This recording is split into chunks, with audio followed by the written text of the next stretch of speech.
know what I want, girl, I'm trying to make you mine. Hey, yo, excuse me, please don't confuse me. Liquid in my cup, I keep it juicy, juicy. I used to be like that way back then. I was way back then. I had things back then.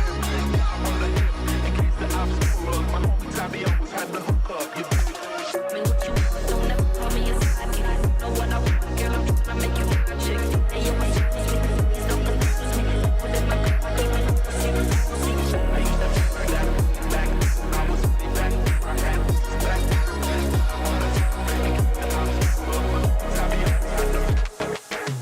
up. Oh, don't think he ever really knew me. I run quite a distance, so in some ways I'm truly different.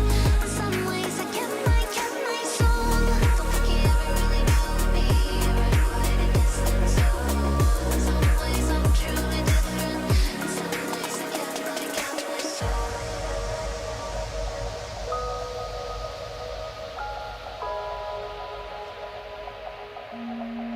Never really knew me.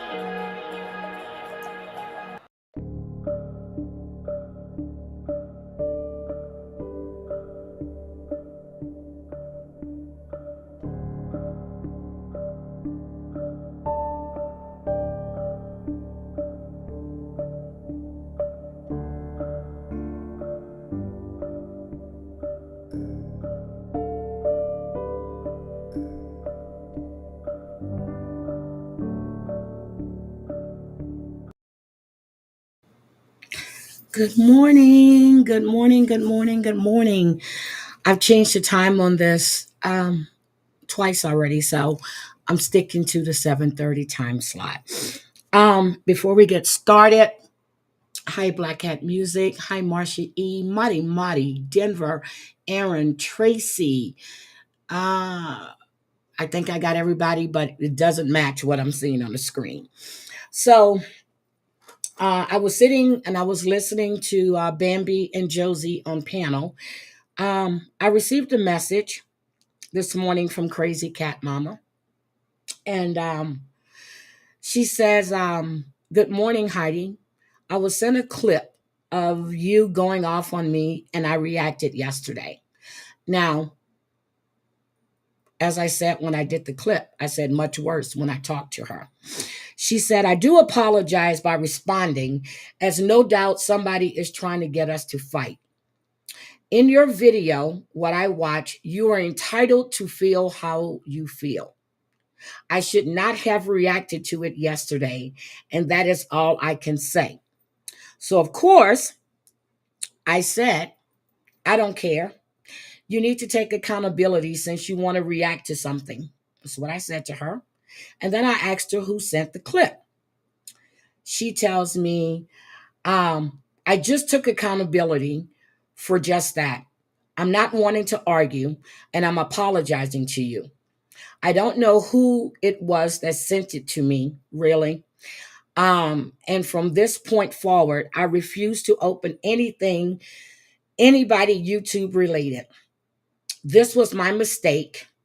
And truthfully, I don't go on to watch anybody anymore. You were right when you told me a long ago to stay off YouTube. How I wish I would have listened." Now, whoever sent that clip to Crazy Cat Mama, I really don't care, because what I said is what I meant. And as I said, when I did that live, I was nice that morning.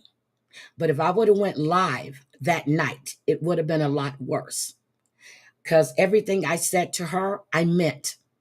And I watered down a lot of what was said in that 2.5 hour phone conversation. So keep playing around.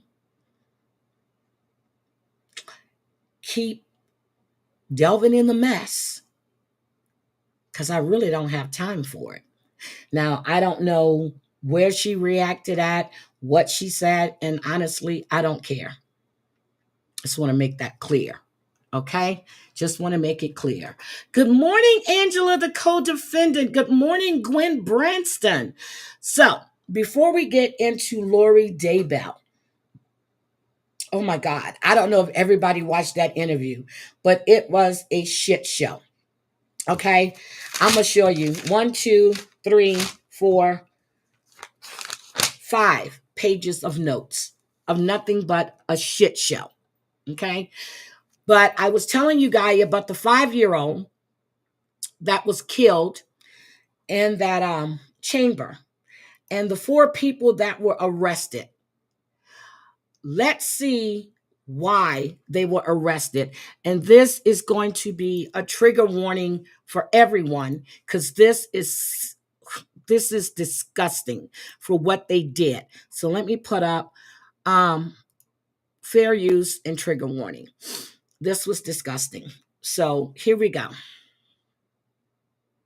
Developments in that deadly hyperbaric chamber explosion in Troy, which killed a 5-year-old boy. Now, according to documents, the owner of the facility took pictures of the child while he was on fire. Awful. And that was followed by some heinous texts. And Fox 2's Jessica Dupnack is joining us live in studio with more on this. And it's just really troubling all the way around, Jessica. And we both know that this scene was jarring for even the most seasoned first responders. Now, this is the owner. She's the owner. What she did was sickening, and I'm not going to stop it anymore. Who responded back in January when this happened, that new digital evidence, text messages that came out in court from the owner, Tammy Peterson, seemingly mocking that little boy, questioning why he didn't do anything to put out the fire that engulfed him. Arrests on Monday were a really big first step.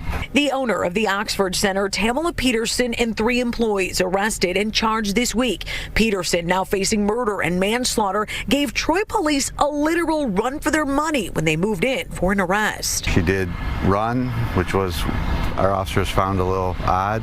They caught her a couple doors down, then seized her electronics, computer, and cell phone she allegedly tried to wipe clean after 5-year-old Thomas Cooper died when the hyperbaric chamber he was in caught fire and exploded. In text messages that came out in court, Peterson seemingly mocked the helpless child, sending photos of him burning from security footage, saying, quote, "If my leg was on fire, I would at least try to hit it and put it out. He just laid there and did nothing." The loss of a child is one of the most horrific things that any family can go through. That same forensic dump of her cell phone showed another string of messages where Peterson seems to want to cash in on the hyperbaric treatments. Someone asked her about treatments for erectile dysfunction, and she replied, quote, "Whatever gets bodies in those chambers, LOL." It's important to be very careful in the treatment that you seek, the money that you spend, and do your research. 2 of those employees, Alita Moffitt and Gary Markin, bonded out already.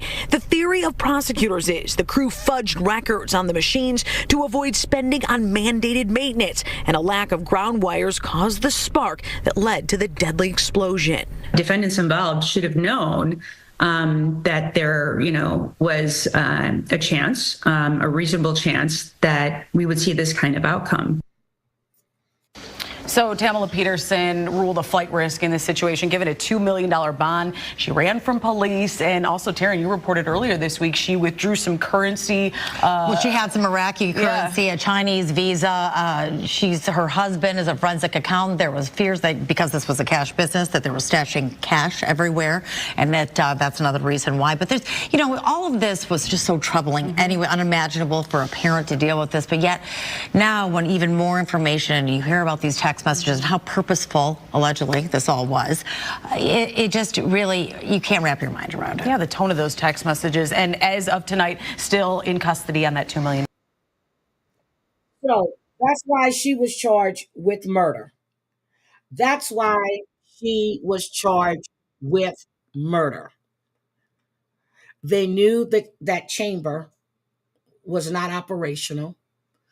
And the fact that they took pictures of this little boy on fire. Good morning, Dorit. The fact that they took pictures of this little boy on fire and passed it around. You did not do the proper maintenance. You didn't care as long as you got bodies in those chambers. Can you imagine the mother? And then she's laughing about the little boy with his leg being on fire and not doing anything. That's how sick she is. And $2 million, I don't think is enough money. I think she should be on the same bond as that woman that left her kids in that home. $250 million. That's what she should be sitting and facing. So let's get to Lori Vallow. So I watched the interview with Keith Morrison from Dateline. He interviewed Lori. She's in Australia jail in Maricopa, awaiting her trial on March 30th for her involvement in Charles Vallow's death. Okay. Now, I found out, I didn't know she was a Mormon. I really did not know Lori was born into a Mormon family. After all the stuff I looked at and researched on her, never knew that. So when they said that, I was kind of shocked. But I kind of remembered they said that she had left the LDS church, so never knew she was raised, because she was raised in Southern California. Okay. Lori said that she and Chad had known each other for eternities. They have come through this lifetime. Chad had been here 31 times. She had been here 21 times. And during that time, they had 5 years apiece on this planet. And they were always together. Always together. Did not realize that Lori had competed on the Wheel of Fortune. And that time she only had Kobe. And that was, 2003, 2004. And then in 2004, she competed in the Mrs. Texas pageant. And in that pageant, when they were talking to her, how the judges have conversation with you, she actually said she was a ticking time bomb. Good morning, Savage. Oh my God. I suffered from those last week. Trust me. She said she was a ticking time bomb. Now, in that time, she was on her third husband. By the age of 28, she had 3 husbands. So she was married a total of 5 times. 5 times. Kobe said that his mother was fun-loving. She was the it mom, when they had parties, she would be the first to do karaoke. So she, at that time, was a great mom. In 2006, Tylee was born. And she divorced Tylee's father and married Charles Vallow. When she married Charles Vallow in 2014, they adopted his nephew, JJ, who was autistic. In 2018 is when everything started changing. 5 times, Mari. 5 times. 3 times by the time she was 28. Everything started changing for Lori in 2018 when she and her friend, Melanie Gibbs, well, she didn't know Melanie then. She met Melanie in 2018 and they became fast friends. At that time, Kobe was 22, Tylee was 16, and JJ was 6. And I found out that Tylee and Lori didn't have a great relationship. Okay. When she met Melanie, they became fast friends. Melanie says that Lori started telling her things about Charles and his body being inhibited by this guy named Ned Snyder. Now, this was after she went to this retreat where she met Chad Daybell. Hi, Michelle. So, when it comes to Ned Snyder, we have the video of um chat, not chat, of Charles talking to the police about Lori and how he was scared. Now, he had gone out on a business trip. When he came, she had canceled his return flight. When he came home, his truck and the kids were gone. And he had no idea where Lori was, and she wasn't communicating with him. So he called the police and said she needed some serious help. They didn't listen to Charles. They didn't listen to him. They thought it was just another domestic violence or, husband and wife. Frustrated Charles Vallow, But it's gotten really, really bad lately. She's had a break. explaining to Gilbert Police he thinks his then wife Lori Vallow was a threat to him and their children, Tylee and JJ, all fueled, he says, by radical religious beliefs. Charles has been killed. I'm going to kill you. You're going to be murdered today or tomorrow. These moments caught on Gilbert Police body camera in January 2019. Charles was trying to find Lori so police could serve her with a mental health petition he filed. He called police to their home the night before and then to the hotel where he thought she might be staying. She needs help. Yeah. She needs some serious help. I want her to get help. I'm worried about her.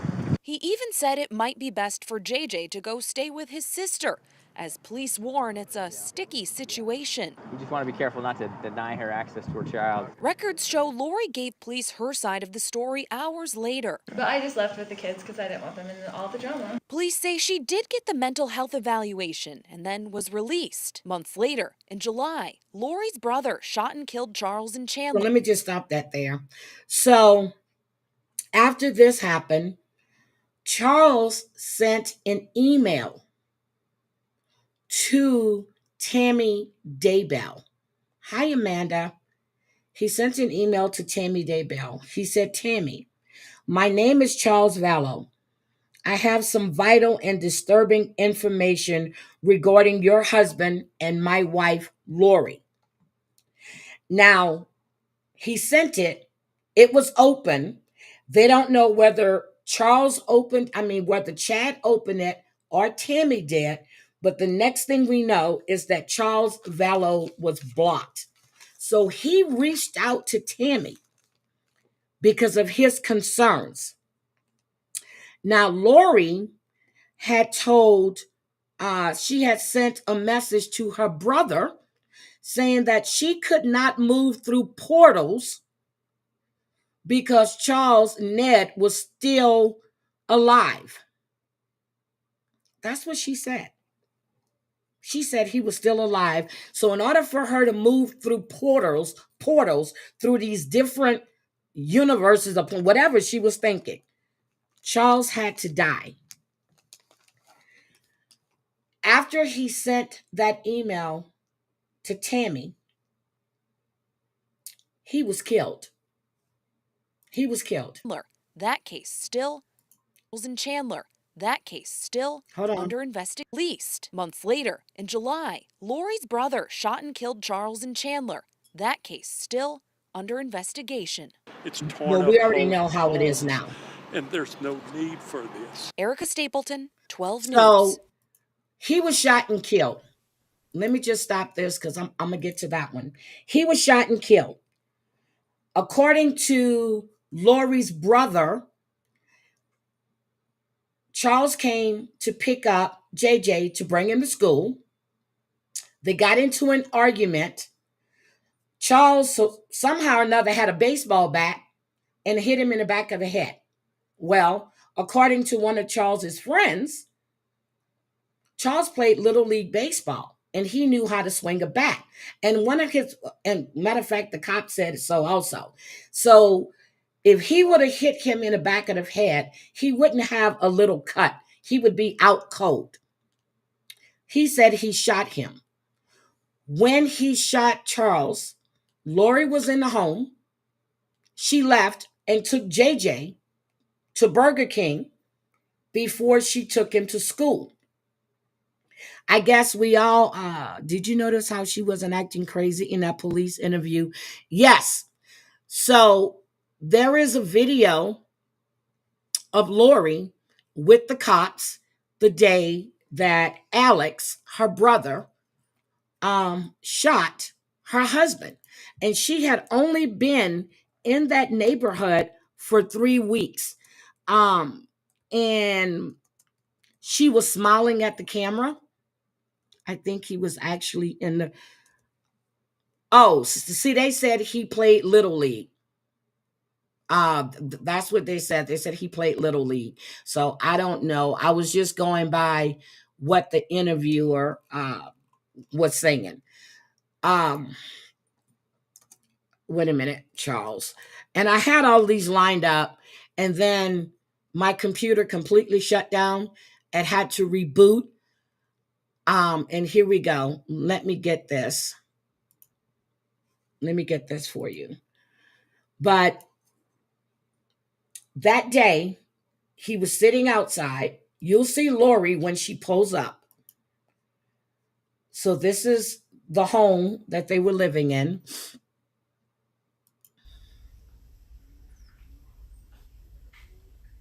I hate when they do that. Then they turn the body cam on.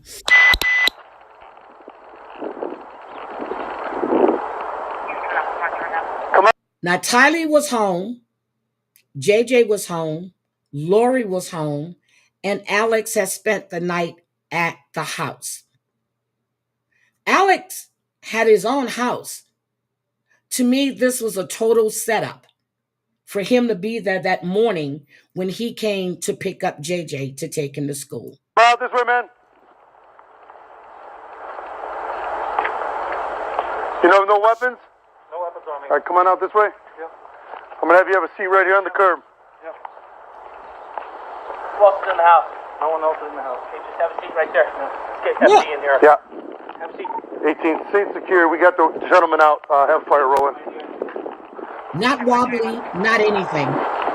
Good morning, Kelly. Chandler Police Department, anybody inside, make yourself known. She had been in this house 3 weeks. As you can see, there's no furniture, no nothing. She had been in there 3 weeks.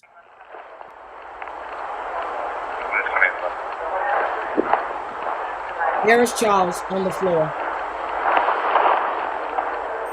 10-9. Come on into the seat and secure.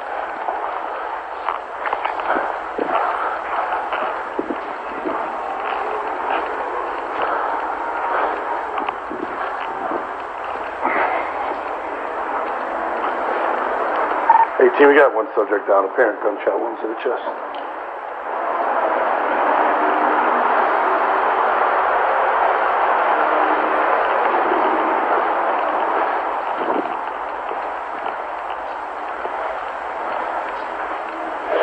Hey, Mustang Sally. 3 weeks. You don't have a bed for your kids to sleep on? 3 weeks. This was after Charles tried to get her to go for mental health treatment. 3 weeks. No beds for these kids.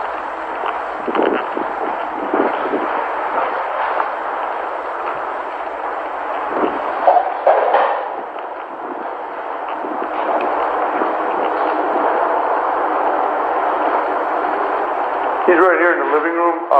Firearm's going to be in the front door, in the front bedroom, laying on the ground next to a case. Hey, Shanna.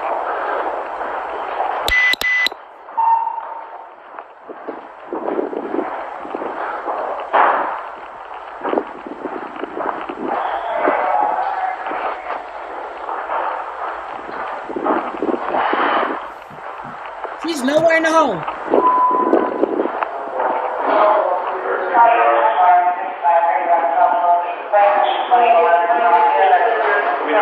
Nowhere in the We home. didn't have any of that as of right now.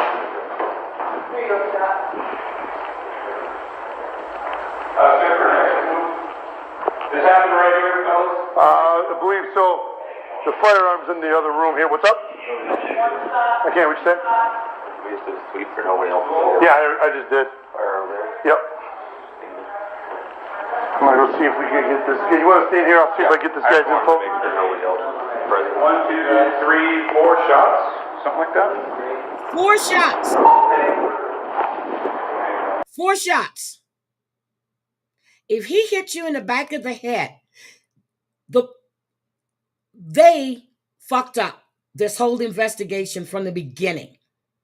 You got hit in the back of the head. How are you shooting somebody 3 or 4 times?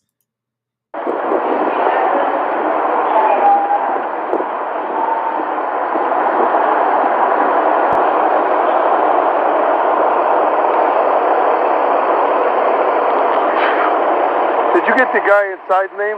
No, I haven't got any.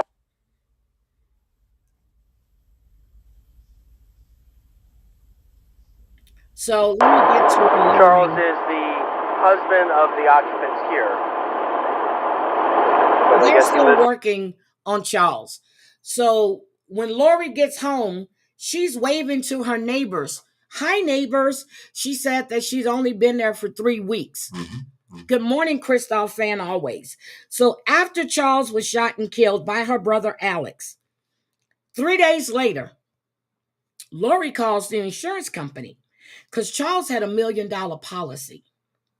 She calls the insurance company, avoiding eye contact, and she finds out that 2 months earlier, Charles had changed his beneficiary because of the way she was acting.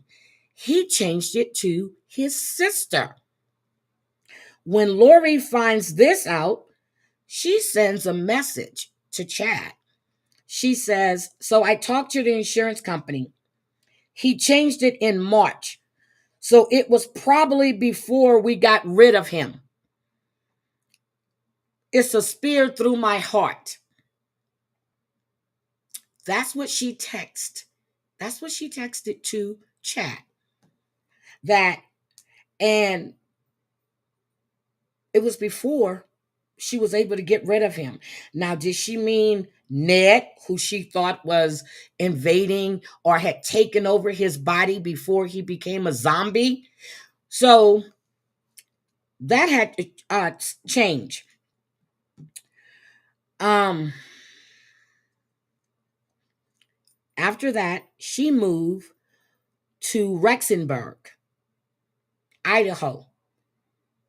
She moved into an apartment, which was like 10 minutes from where Chad and Tammy lived. They lived in a rural area. During this interview, Keith was talking to her. She says that Jesus visits her every day. She said if she had a bumper sticker, the sticker would read, Jesus loves you, but I'm his favorite. I was like, wait a minute. Hold on. I know Jesus and God loves everybody, but I doubt very seriously, Lori, if you would be his favorite. Okay. So one of the investigators that was doing this case, they said that Chad Daybell was a prophet, unattractive, and unsuccessful author that was a self-proclaimed gatekeeper of the world. I was laughing my ass off. They said he was unattractive and unsuccessful.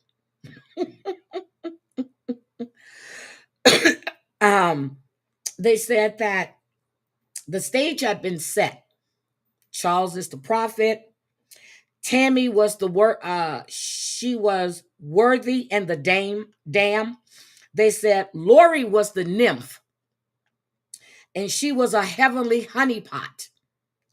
Alex, Lori's brother, was the angel of death. That's how they identified these people in this investigation. Okay. They also said that Lori used sex to manipulate Chad, and Chad used his visionary skills to manipulate Lori. They said Alex, the angel of death, would do anything to please Lori and Chad. Good morning, Amber. I didn't see you come in. Is Amber here? Where's Amber? Hold on, let me move my chat to top chat because I don't see Amber and I don't like missing. I just saw her name. Okay, I still don't see Amber, but okay. So,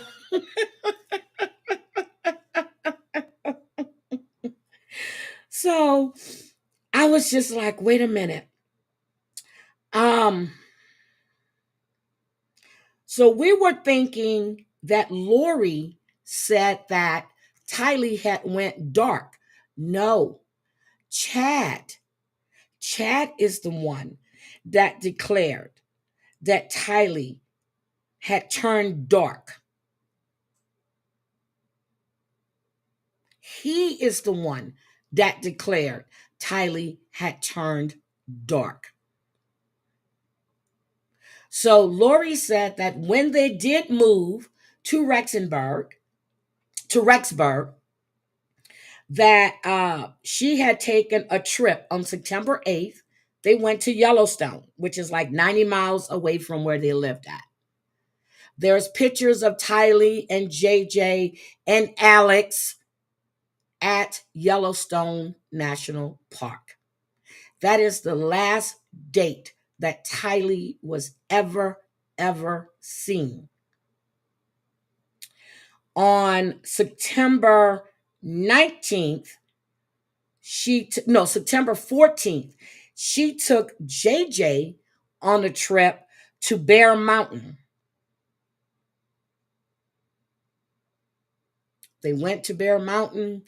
On September 22nd, Melanie Gibbs and her husband David went for a visit. Lori was telling Melanie that JJ had turned dark and he was a zombie. Yes, Wendy, I see you now, Amber. I see you. Yes, Wendy, I said that yesterday. The kids were left out of the will, and now the son has hired an attorney. Okay, I said that yesterday that the kids were left out of the will. Everything was left to his wife, who is now deceased. Okay, so she was telling Melanie, how JJ had turned dark. And he had turned into a zombie. Melanie Gibbs said that JJ was acting up that night, and then her brother Alex came, and David, Melanie's husband, said that Alex took JJ out for a couple of hours. When he came back in, it looked like presumably JJ was asleep, and he took JJ upstairs.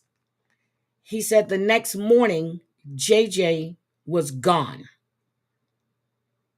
Now, when Keith was talking to Lori doing this interview, she says that she's had a lot of tragedies in her life.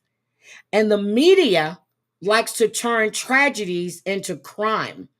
No, that's okay, Wendy. And the media likes to turn tragedies into crimes. So that's like P. Diddy with all these deaths that surrounds him. Good morning, T Love. So Tylee hadn't been seen since September 8th. JJ hadn't a week, so it was 3 weeks after Tylee went missing or was K'd. A week after JJ was K'd, Brandon Boudreaux, who was married to her niece, her name is also Melanie, called the police station and said that someone took a shot at him. He described the Wrangler, the Jeep, which was easy to find because it belonged to Tylee and it was purchased by Charles Vallow for Tylee on her 16th birthday. So called the police.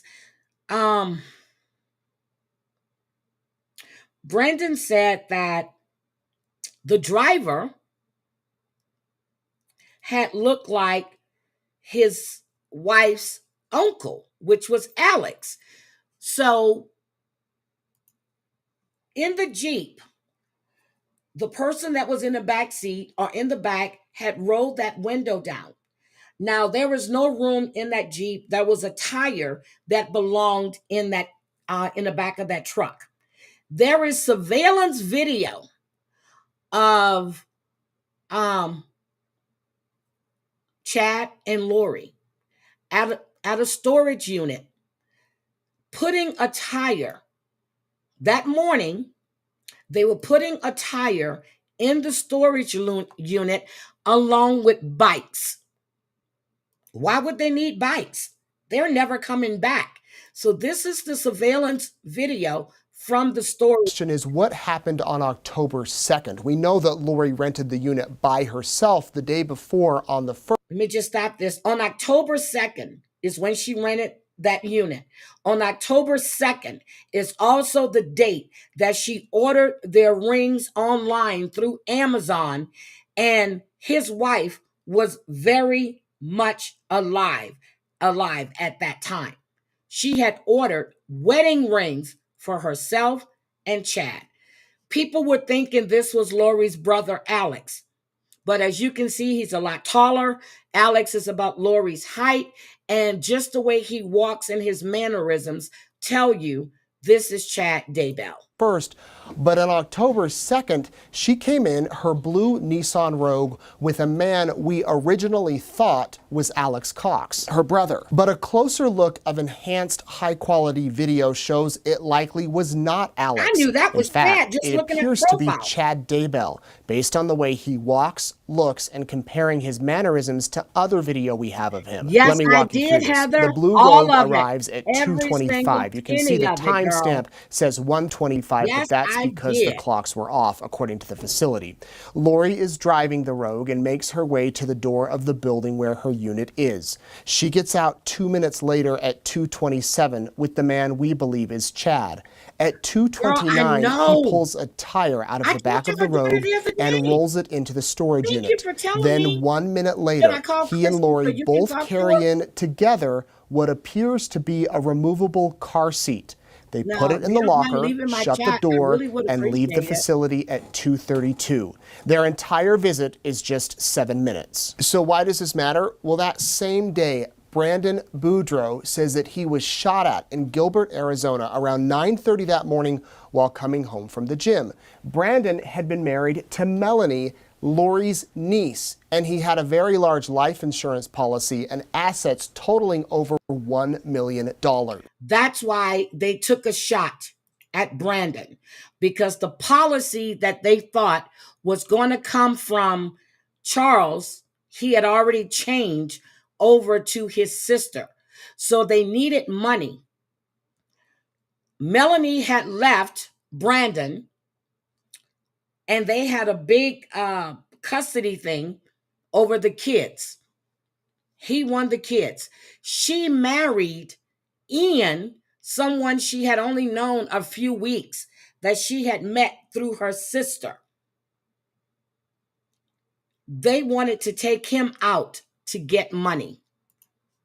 Months earlier, Melanie began spending a lot of time with Lori and her religious group. Then Melanie suddenly demanded a divorce from Brandon. The bullet missed his head by inches, and police say the person who shot at him was driving a Jeep registered to Charles Vallow. Charles had been dead for nearly 3 months at this point, and Tylee Ryan regularly drove that Jeep, but she had been missing for more than a month at this point. Now, if you're familiar with Jeeps, you know that many models have spare tires on the back, and if they are in place, the back window does not open. But if they are removed, that window does open. So it's possible that the Jeep used in that shooting had the tire removed, and that tire could have been placed into the storage. You see the tire that should have been in the back of that Jeep? You see them bringing that tire in? unit along with the back seat of the Jeep. We would ask Alex Cox if that was the case, but we can't because he's dead and police are not commenting. But if Cox was not in Rexburg, it's possible he was in Arizona, inside Charles Vallow's Jeep. The next day, back in Rexburg, Lori returns to the storage facility with another man who we believe is Alex. They were there for 3 minutes. You can see them entering, working their way to the same door she was at the day before, and going into the building. Compared to the guy from the day before, this man walks differently and carries the tire out her brother, rather than rolling it. The man we think is Cox also carries out the car seat by himself without any help from Lori. Originally, we thought this was a tote with something hanging over the end, but this higher quality video shows that it appears it's actually a vehicle seat. It's a seat. And Lori and Alex are likely taking it away. 3 days later, on October 6th, Alex returns to the storage unit by himself in his silver pickup and comes 5 other times that month, including a visit on October 28th with a man who appears to be Chad Daybell. That's Chad. They stay 6 minutes and wheel in bikes and other items. The last time anyone visits the storage locker is November 24th. Lori and Chad stay for 4 minutes and drop off this Home Depot box and a tote, leaving belongings of JJ and Tylee never to return. Police have now seized all of the items that were inside of that storage unit, along with the Jeep that was used in the shooting of Brandon. I'm Nate Eaton for EastIdahoNews.com. Yes, so Nate, the reporter you just saw, he is actually on Hidedown Net, so he will be he will be testifying in the case against Lori for Charles's death, which was a setup. So after they failed to kill Brandon, okay? After they failed to kill Brandon, Chad sent a message to Lori that Tammy was possessed by someone named Viola, and he don't know the timing for her removal.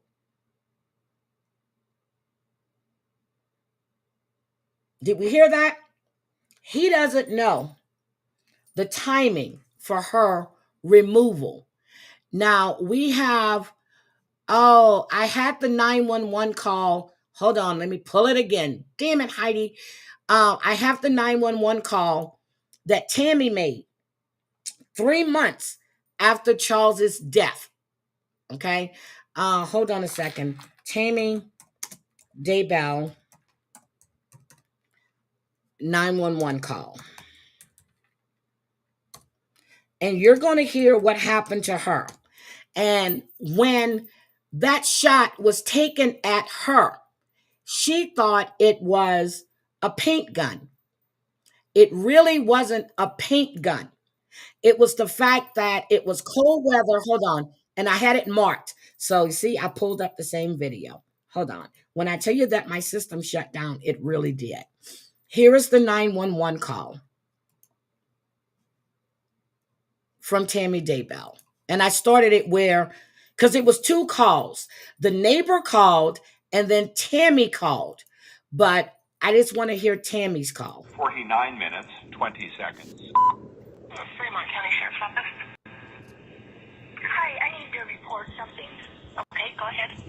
What's the address? Okay, at 202 North, 1900 East. The corner with the blinking yellow light on Salem Highway. Is it a suspicious person? Yes. Okay, what was he wearing? He was all dressed in black and he had a ski mask on. And he said the blinking light now is where you saw him? No, he's gone now because I pulled up into our driveway and I didn't step out of the back seat of my car and suddenly he was there and he had a paintball gun and he was Now she thinks it's a paintball gun. The detectives are saying that Charles drove Alex there, dropped him off to wait for Tammy to get home. Tammy didn't park in her usual spot, which made it difficult for Alex to get the correct shot off. So once that happened and he missed, he took off running. Chad went and picked up Alex and drove Alex back to his car. And the reason they know this is because they pinged Alex's phone and he was in the neighborhood. Yes, it was. So, yes, Downeck, I agree with you on that. They pinged his phone and he was in the neighborhood, and then he shut off his phone so he wouldn't get any signal to it. The next morning, Chad went online to look for AR-15 cold weather operations. Now, these are some smart criminals. They're really smart. Going to shoot at me, and I kept asking him what he was doing because I could tell it was a paintball thing. And then he just kept doing it, so I yelled for my husband, and then he took off running around the back of my house. Okay, give me just 1 minute. Stay on the line with me. Okay. October 9, 2019. 21 hours, 50 minutes, 28 seconds. That was north 1900 east? Yes. Now, October that's what 9. happened that night.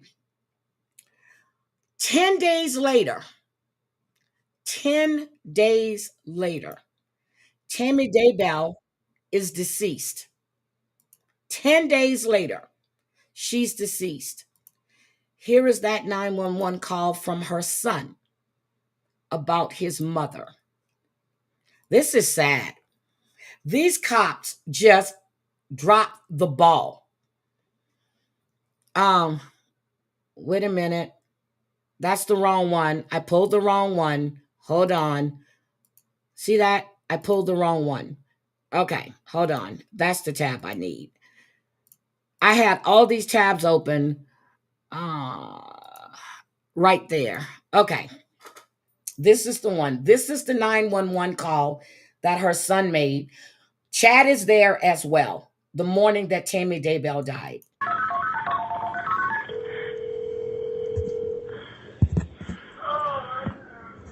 911, where's your emergency? We're at 202 North, 1900 East. What's going on? We just found my mom. She's on the ground frozen, or she's stiff, and I don't know. Are you in Madison County or Fremont County? I'm Chad, the husband. She's clearly dead. She's clearly dead. Oh, so sorry. Okay. Now, the police are saying when Tammy Daybell died, there was no autopsy done on her body at all. She was quickly buried. They exhumed her body. When they exhumed her body, she had multiple bruises on her body, and she died of asphyxiation. They're saying that it was two people that was responsible for her death. They're saying Chad and Alex are responsible for Tammy's death. Tammy's sister said that she had spoken to her the day before. She said when Chad called her, he said that Tammy had passed away in her sleep, and probably because she had been sick and she had been doing a lot of coughing, which the sister didn't hear any of that when she spoke to her. Okay? Now remember, Lori ordered those rings on the 2nd when they took a shot at Brandon. At that time, Tammy was still alive. Still alive. Let's finish listening to this call. Okay, are you in Rexford or, because your address shows Rexford address. That you're in Fremont County? Mile past. Okay. Okay. Oh.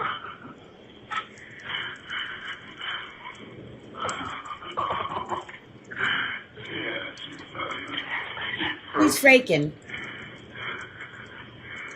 He's not upset this woman is deceased, okay? He's not upset. This was all a setup. So, didn't Charles send Tammy in? Yes, yes, Snuggle. Okay, you came in after that. Charles sent an email to Tammy to tell her that he wanted to talk to her about his wife and her husband. Exactly, he said, my name is Charles Vallow. I have some vital and disturbing information regarding your husband and my wife, Lori. So the email was open. The email was opened, but they don't know if Chad opened it or if Tammy opened it. But after that email was read, Charles was blocked. So she purchased those rings on October 2nd. Wait a minute. Hold on a second. I don't know why people are forever texting me when I'm live. Hold on a second.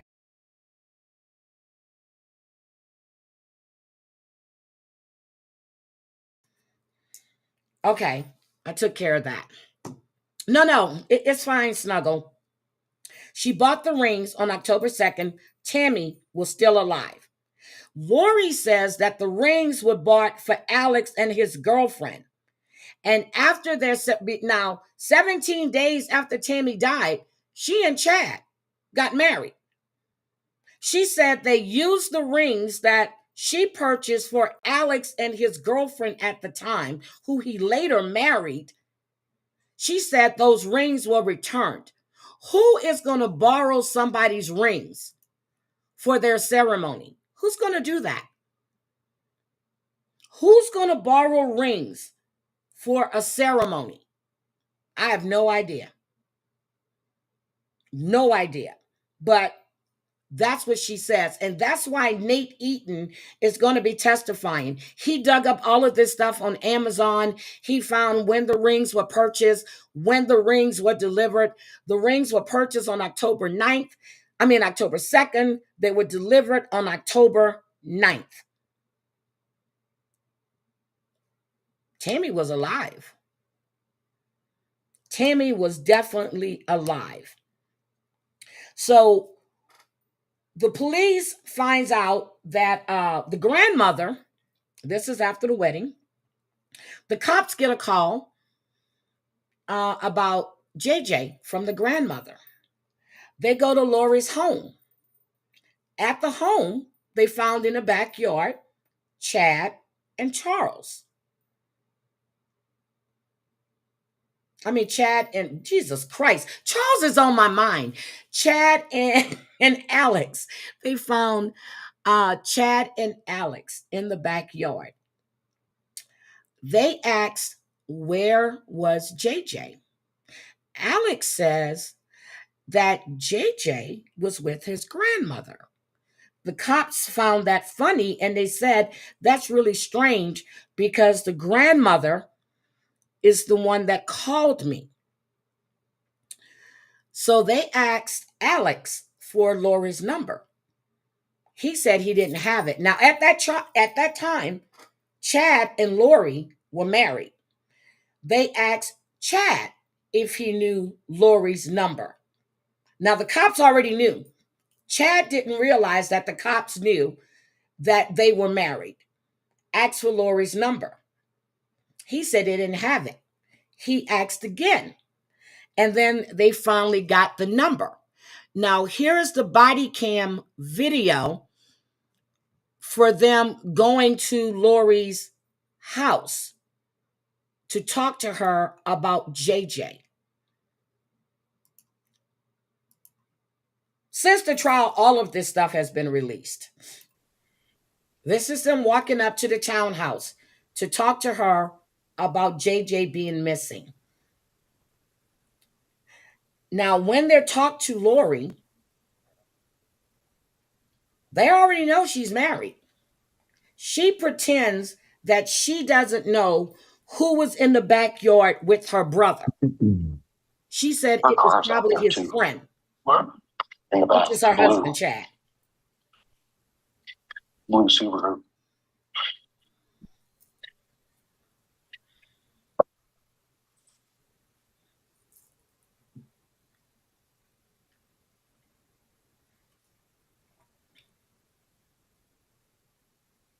Nobody opens it.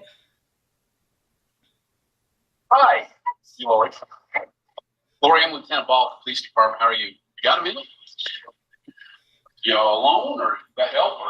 My brother's here. So that's the second video. The first video, they went, nobody answered the door. They went around the back, and that's when they saw Chad and Alex in the backyard. Okay.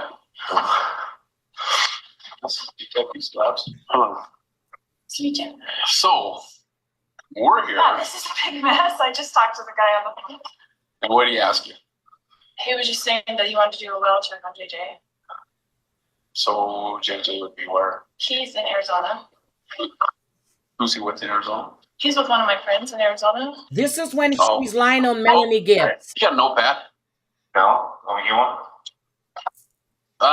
No. Come here. Mind if he comes in? Oh, So, sorry. who's the friend he's with? My friend Melanie. Her son has autism. Her name's Melanie Gibbs. I gave him all the information on the phone. Okay, so he can call him? Yeah. Or this part? Yeah. What is all this? We're a little What is it? concerned Right. because, well, the officers who were here earlier Yeah. were checking, and they got a bad vibe that like something was going on here because nobody knew anything about a child. They weren't talking. It's because a lot of stuff that was going on. If you want to know, it's a lot of stuff. So. Well, that's why we're concerned because it just was kind of weird. It is very weird. I've had to move around a lot. One of my brothers is trying to kill me. Not the brother that lives here, obviously. He's kind of my protector. Do you hear this? She's telling the cops one of her brothers is trying to kill her, but not the brother that lives there. My other brother that was in with my husband who was trying to kill me for my $2 million life insurance policy. You hear this, right? Her husband and her brother, she's talking about Charles, and her other brother was trying to kill her for her life insurance policy. No. So a lot of stuff has gone on in this last year. It's been a horrible year for us. I've had to move around. And so I was going to move back to Arizona, put my son back into the school there because I tried to put him in school here, public school, Kennedy. Okay. He went for 2 months. We tried it, but he had such a hard time. Now, the person who called is my sister-in-law, but she's his natural grandmother. He's adopted by us. Okay, so her son, who is a drug addict, had a baby with a girl who's a drug addict, and they took him from, CPS took him. Okay. Gave him to the grandmother. She came by him, and then she wanted us to adopt him, which we did. And we loved him. By and us. Charles my wanted to husband adopt and I, him. who died earlier this year. Okay. You notice she Since he said, passed away. you notice she said he died earlier this year. She didn't say my brother Alex shot and killed him. She didn't say that. She's been trying to fight me for him and being really horrible to me and that kind of stuff. She's kind of the paternal friend. Okay, thank Does you. that make sense? That's what I mean. The paternal grandmother. He has autism and ADHD. He doesn't really talk to people. Like he's very special needs. So I have him in a special needs school there. She was trying to. So what happened was, my husband, who we were married for 15 years and had raised all these 5 kids together, switched his life insurance policy to her, right? To his sister, who got $1 million when he died, and we got nothing. For me to raise JJ, and all the kids got nothing, and everybody got nothing. She got $1 million. So you hear she's concerned that his sister received $1 million. She's not saying that her husband changed the policy because You were thinking about destroying him, as he told the cops. She said she would destroy him. They said that's not a threat. That's not a death threat. And the man was dead a week later. Are you kidding me? That right there, they should have been investigating. So I knew she was going to try to sue me for him, or yeah, because she now has this $1 million, so she can hire people to help him, and I have nothing. But you have legal custody. He's my son. I adopted him when he was 2 years. We had him from the time he was 8 months old till 2 years old. So she does nothing and wants to cause me trouble. So I don't tell people the truth about where we are and what we're doing because That's of those not when they reasons. adopted So I JJ. look like a suspect, but I am He not was a good 3. person. Raised all of my kids. I've done everything that I'm supposed to do in life, but everyone is causing me trouble right now. So We don't want to cause a lot of trouble. How long have you been here? See, we've only been here since September. See, now right there, they don't know that Tylee is missing. They only know that JJ is missing. They don't know that Tylee is missing. Okay. We moved up here in September. My daughter's going to BYUI. Your daughter goes to BYU? Yeah. Does she live here? Mm-hmm. So it's been a nightmare. But I'm going to go back to Arizona so I can put him back in the special needs school. He couldn't do the school here. It was too hard for him. He would scream and cry, take him to school. The principal would have to come out, try to drag him out of the car. Like, this just was too hard. But I just don't tell people where I am. I don't tell her where I am ever. Okay. And she doesn't have any legal rights to anything. Like, she's been horrible to me since my husband died. My understanding, she never called you to try to get the child, Never. Interested the child back, but that. I know, but she sends me these emails with, like, the date and, like she's putting up court stuff, like. So right then and there, they should have asked for the emails. That never happened. They were only trying to find out how was JJ. She's documenting. I haven't heard from him in all this time. And so I've told her that he's That's fine. exactly what the emails were about. They hadn't heard from JJ. Not about taking her to court. She's lying. And we hadn't heard any of that as far as. I'm just saying she's doing this as part of that, is my understanding. And our only concern in this whole thing is the child. I got it. And so that's where we're at on the. And then we were just a little weirded out when, and I understand now that we've heard your side of the story. It's awful. I feel like I'm being tracked all the time. I'm like, why are police coming to my car? What did I do? They said they were out visiting 2 guys, and I'm assuming one's your brother? Yeah. Who was the other one? The other guy they were visiting with. There were 2. Visiting. Well, we had 2 detectives over here looking for you a little while ago. Oh, because I was at the store. And they ran into. Listen. Well, probably one of your brothers. My brother and his friend, probably. You heard that, and his friend, not her husband. They already know she's married. They know she's married. They've been watching her since the grandmother called. And it was one detective. He started digging into her. She said, my brother and I guess his friend. Oh, who's They've been that? moving. Chad? Chad from around here? What's his last name? Yeah, okay. All right. So it's just a mess. Like, just constantly causing me trouble. Chad the Daybell? He's an author.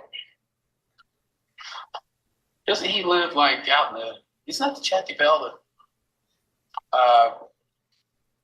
Didn't his wife pass away recently? Yep. Is that him?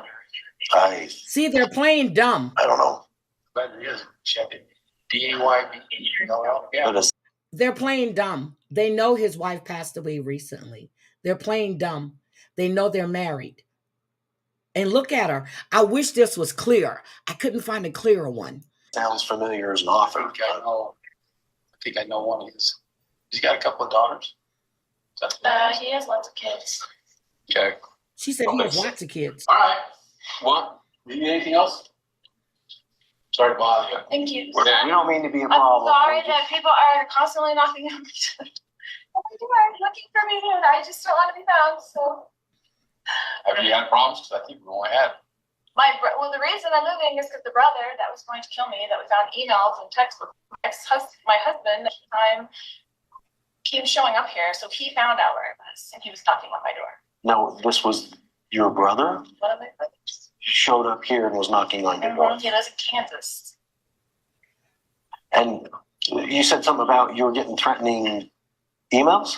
Well, no. Exactly, Just after my Amber. husband passed, I found emails and texts between them that they were planning all this stuff to get rid of me. Now, it's funny she talked about text because when they were doing their investigation on one phone, they found 54,000 text messages. These are smart criminals. Smart. She's telling on herself, and she's too stupid to realize it. Do we need to worry about him coming over? Well, that's why I'm moving back. And she never And filed a I'm not going to report. be in a place. I'm going to live with my friend, Melanie. Don't tell anybody her name, Gib, because I don't want anything in my name. I put the apartment in my name, but I've been staying over here with my brother because he protects me. Okay. He's very protective of me, so. Yes, he looks horrible. You know, you can call, take care of it. Well, that's what I'm saying. Like, it's just a nightmare. I mean, I canceled the insurance policy since my husband passed, so there's no money if they can. And what are they going to do with JJ and Tyler? Like, what do people think? Yeah. So. Well, now, her kids at this time are dead. And she's laughing. Her kids are dead. I'm going to play you an audio of what she said to Keith Morrison in that interview. I recorded that. And I really want you to hear what this psycho bitch said. But I'm going to let this play for you. have a problem, shows back up. 54,000 texts, Amber. Okay. All right. Okay, good night. Everything was on the phone. See ya.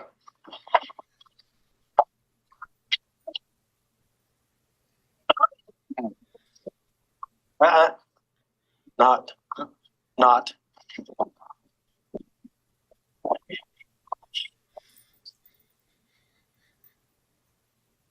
Okay, I think they turned it off then because they were talking. Yeah. They are at the movies right now. Okay. He's been trying to call her, our other officer. She's not answering. Okay. But if they Okay, were so here's the part. They called Melanie Gibbs right after they walked out to call and ask her about JJ. But before then, cops left. Chad gets on a call. He sends messages to Melanie Gibbs and tell them that the police will be calling. Don't answer your phone. She didn't know. He said because they told the police that JJ was with her. They lied. Let's listen. So they're calling Melanie. That's why it's off. Hi, Lori. Sorry to bother you again. Yeah, we're having Melon get hold of your friend down there. No. Well, they were going to Frozen 2 today, so they may be at the movies. Could you get a hold of her at some point and say, can you please call back the officer that's been trying to call you? Okay, sure. Yeah, because I think they are at the movies right now. Okay. I'll call her. He's been trying to call her, our other officer. She's not answering. Okay. But if they're at the movie, that's probably at Frozen 2 right now. Yeah. Because that's one thing he wanted to do. I'm frozen too. yeah. So A whole winter here. That's probably why. yeah. So if she'll just return his call, that'd be great. Okay. Thanks. Okay.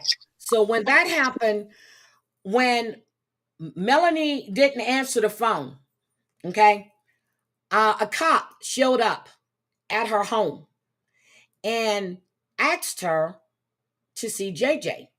Melanie tells them that she had JJ for a little bit, but he was back in Idaho with his mother. So they go back to search Lori Vallow's home. Okay, they go back to the home. They go back. They're gone. Everything is gone. Everything is gone. They left that quick. That's when they went to Hawaii. Coming into the front door. This is the front room. Food, everything. They just picked up and left. Gone. Detective, I'm going to pause it real quick. Is this the same apartment that you spoke to Lori Vallow in? Yes, it is. And this body cam was taken on what date? The following day, the 27th. The next day, they were Of November gone. 2019? Yes. Thank you. Entered. They went back This with a is search the warrant. damage to the door upon a no-knock entry warrant. Door, front door. Back of the door. Room. Here's the door jamb. Front room and kitchen They left area. everything. There was, upon arrival, keys that had been left on the counter, a envelope from Amazon. This was on the front porch to Lori Vallow, 565 Pioneer Road, apartment 175, Rexburg, Idaho.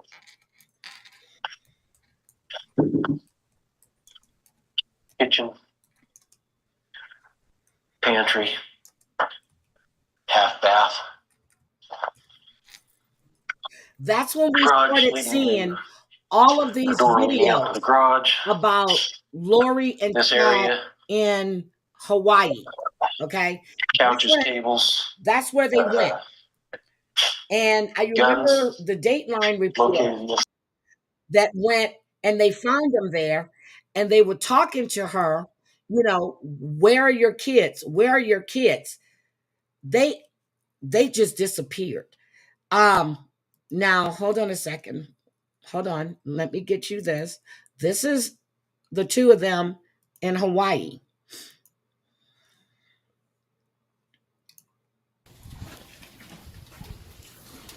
How's it going? Are you Chad and Lori? This is Vallow being served. They're being served. Do you have any questions regarding that? Hi, Party Rock. That's when she was served to produce the kids. They gave her 72 hours, I think. It was 72 hours to produce the kids. So it is 14:39 hours on January 25th.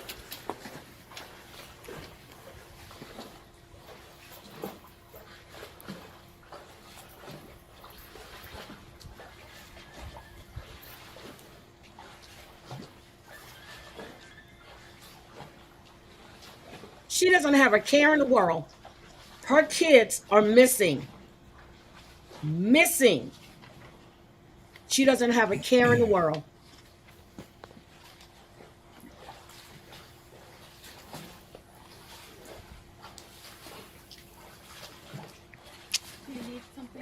Any questions? You have any questions for that? No? Okay. All right, have a nice day. Have a nice day.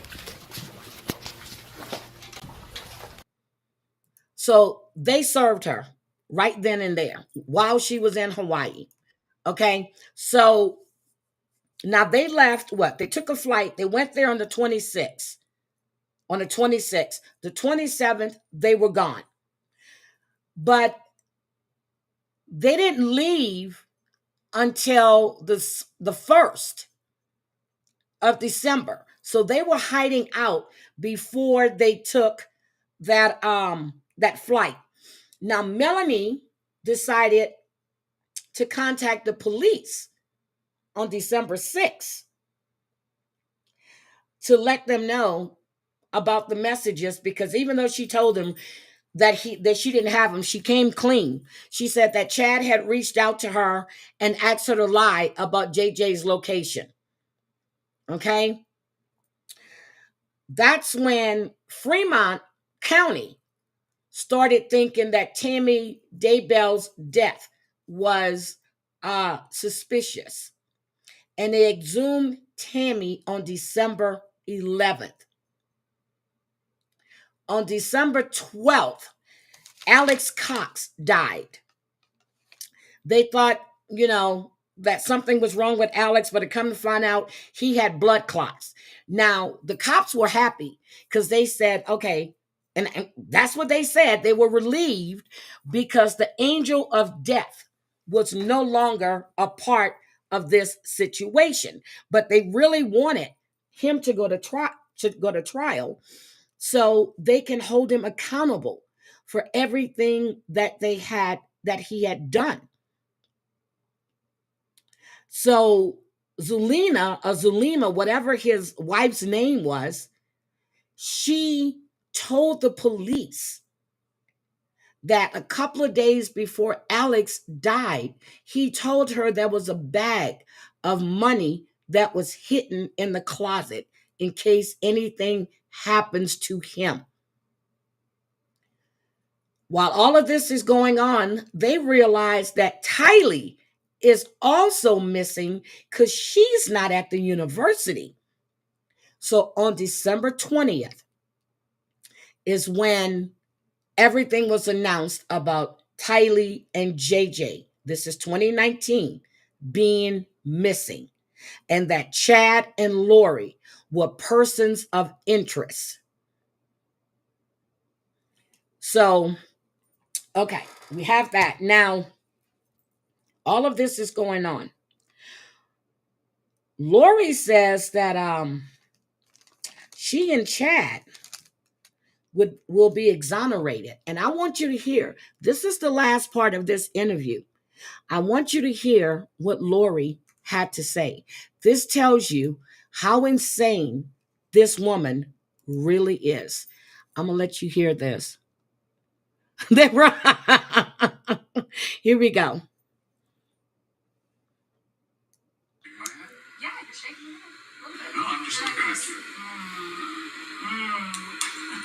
She's smiling the whole time if y'all haven't seen this interview. Left her jury in no doubt whatsoever. I'm quoting what the court said about you and Chad, that you actually conspired to kill these people. And were you there? I was falsely accused. I was falsely convicted, and I will be exonerated. All right, fine. Were you there the night that Tommy died? Were you there the night that JJ died? Was Alex in these places when they died? In the place where they died, were you there? What place was that? Did you watch No, I'm playing the audio. Hold on. Let me ask you. You're pretending like you know. Hold on. Do you guys hear the audio? Because I can't share the Dateline thing. I wish I could, but I might get hit. Because it's not even on YouTube to share. I was sharing the audio of her talking to Keith. Are you able to hear the audio? Oh, okay. All right. Amber, you scared me. Okay, here we go. Did you want your children die? That's a really sad question. It's a terrible question, and it's one I hate to have to ask, but I mean, we've been talking about all. I was not there, as you know. I told Kobe. His response, remember? Did you believe any of that stuff? Now, what she told Kobe was, she told her son, Kobe Ryan, that Tylee, she had asked Tylee to bring JJ up to bed. And JJ was cutting up. Tylee got upset, and Tylee accidentally killed JJ. And then Tylee felt so bad about killing JJ that she killed herself. Now, she came home 4 hours later and discovered JJ and Tylee dead. Yes, he would. His voice is great.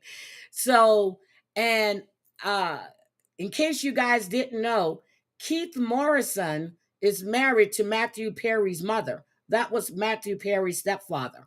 So she felt so bad, but she doesn't know what happened to their bodies. So Kobe asked her, he said, so let me get this right.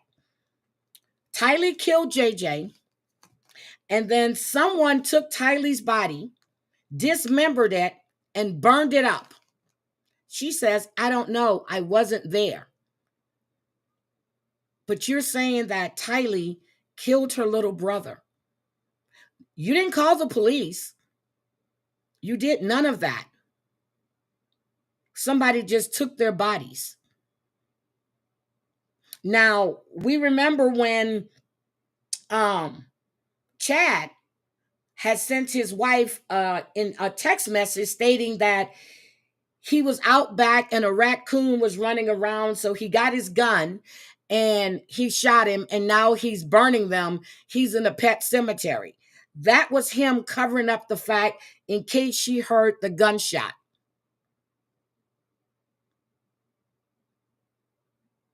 Chad Daybell was convicted for Tylee, for JJ, for his wife. He received the death penalty. Lori was convicted, but she received a life sentence. Now she has trial in Idaho for the murder of Charles Vallow. Hi, Bree, how are you? Now, at the end of her interview, she said that she and Chad would be exonerated. And she might even go on Dancing with the Stars. I'm sorry. Good morning, Teresa. She said that she would go on Dancing with the Stars. This woman says that Tammy comes to visit her all the time, along with Jesus, but she never said that Tylee or JJ comes to visit her. Tammy comes to visit her and Jesus, but not the two kids. Those two kids don't come visit her in jail. Kobe also told his mother that, no, Arizona is not done. Kobe also told his mother that he forgives her, but he wants nothing to do with her and they cannot be in each other's lives. He told Keith Morrison he didn't believe a word that she had to say. He said there's no way his little sister killed his little brother. If you guys have not watched, and I'm serious, the whole interview was her trying to dance around and skirt around, trying to set up her defense for her trial that's coming up. Now, when Tammy was killed, I think that was either $435,000 or I forgot how much the life insurance was, but they had money from Tammy. They couldn't get money from Charles because he had already changed his policy. They couldn't get money from Brandon because they missed. And the fact that you send a message to your lover stating that I talked to the insurance company, he changed his policy in March. So he's probably, it was probably, she says it was before we can get rid of him. You were trying to get rid of your husband. So the one that she had sent to her brother about getting rid of Charles, she said that it was time to get rid of Ned. And Ned, we know, is Charles. This woman is psycho. This woman has lost her damn mind. And she believes that they will be exonerated. Now, I had the interview she did at the police station with Tylee and her brother. I'm going to drop it in the chat for you guys to watch it. She's calm. She's collected. Hold on. Let me get it for you with Tylee. Police interview. Tylee was with her. And I don't know if Tylee was scared, but she was sitting there just agreeing with everything they had to say. Hold on. Let me get it. It's on Law and Crime. You guys can go watch it. Yes, they did, Mari.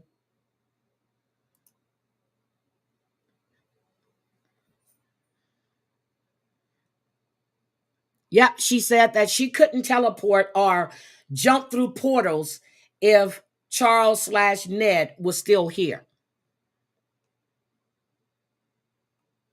Tammy is being charged with her husband's not Tammy. Jesus Christ. Lori is standing trial for the murder of Charles Vallow. Her brother is deceased, so he cannot stand trial. The husband and she were convicted for Tammy's death, conspiracy for Tammy, and the murder of the kids. So they were convicted. So she looks horrible. She looks horrible. Now, the interview itself, I see it's on Rocky J's channel. But if you have Peacock, I would actually watch it on Peacock. Because I don't know if they're doing commentary or not. I have no idea. She's out of her mind, but I don't know. Okay, hold on a second. Let me show you this one. I don't know if he's doing commentary on it or not, but if you want to see it without any disturbance or anybody stopping it, watch it on Peacock or Dateline online, because that's where it's at. Her home in This is Oregon Nate is Beaton. Ursula Berliner. She was in Hawaii last week when she saw Lori Daybell and Chad Daybell at a rental car facility. Ursula, obviously a lot has changed with the case since you saw them a week ago. Tell me, first of all, though, how that encounter went. You guys were on a shuttle together, right? Right. It was pretty shocking. I had been following the case, and we landed in Maui, got on the shuttle, and we were on the same shuttle car with Lori and Chad. Chad was really recognizable, but Lori looked a lot different than the pictures I'd seen on the news. You obviously had been following the story. So, Nate is going to be testifying, but that's them when they landed at the rental car place. They don't have a care in the world. This is Taylor when she was in an interview. There is Lori. This is how Lori looked on the interview with Keith Morrison. She looks old. She looks haggard.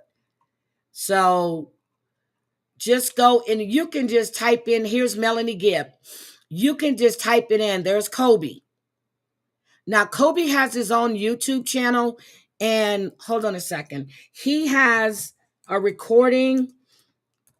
Matter of fact, he was live when Lori called him on his YouTube channel, and he put her on speaker so people can hear what she was saying. So you can go check out Kobe's channel as well. He's got a lot of stuff that he shares about his mom. So that's Kobe Ryan's channel, and he shares a lot on his mother. So that is everything. So I watched the interview, and I've watched it a couple of times, but this time I watched it and I took notes on everything. So I don't think I've missed anything. Her uncle also did an interview on Court TV after the interview was shown. So it's just crazy.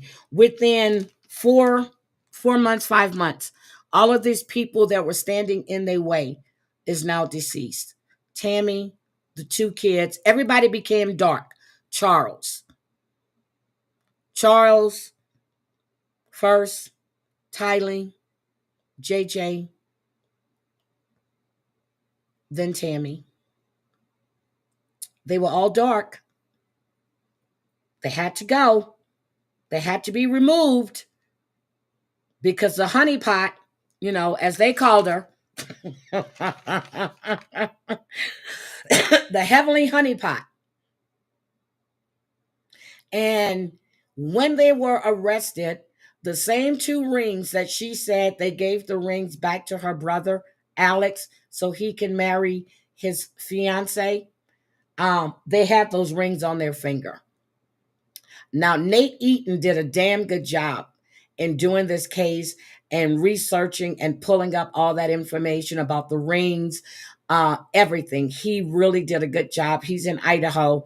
He will be there. So that is Lori Vallow Daybell. And she will be on trial again really soon. She has, I don't know if it's a personality. Oh my God, thank you. Does anybody want to come up? I'm going to drop the link.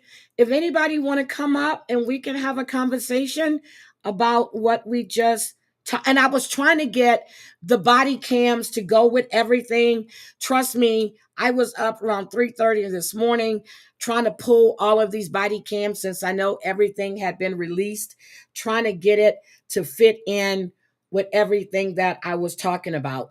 The video with Charles talking to the cops about how she was going to destroy him and how she was going to kill him. He said he was in fear of his life. That's what he said. The police didn't, because since she used the words destroy, they didn't take it seriously. I wonder, how did they feel after that? But I think it was 2 different counties. Because when he came home, he found out she was at a hotel and he went there, tried to get her to come out, tried to get her to go to be evaluated. And then the county that they lived in, when he got to the home and found his truck was gone and the kids were gone. If they would listen to Charles at that time, he would still be alive and those kids would still be alive. She looks horrible, so done. Did you see her? And then she has this jailhouse makeup on. She really looks horrible. And I was looking to see if I can find the interview on YouTube. You know how Dateline put stuff up? It's not there. You have other channels that have it. So I can't use it off of Peacock because I would get hit. So that's why I went back and I took all of these notes. Just remember, October 2nd, she bought those rings. Rings were delivered October 9th. The wife was still alive. She called the police. Tammy called the police on October 19th because a shot was taken at her. And she thought it was a paintball gun. She thought it was a paintball gun. No, I'm sorry. The rings were delivered on October 9th. Tammy called the police on October 9th for the shooting. On the 19th, she was dead. Sorry, I had my dates mixed up. I had to go back and think. So that is my coverage of the interview with Lori Daybell. And Amber, I fell asleep on you and Jen yesterday, but you guys did a really, really good job with Aticia. That woman is crazy. She crazy. You guys did a really good job on that one. And I was like, is that Amber up there? I couldn't see because of the comment that was up there. Snuggle, sadly, Gilbert PD doesn't have the greatest this is crazy. This is crazy. The man winds up dead. He told you she was going to kill him. I don't understand. Why didn't you dig deeper into that? Why didn't you see this man wasn't hit in the back of his head with a baseball bat? He would have to be gone to the hospital.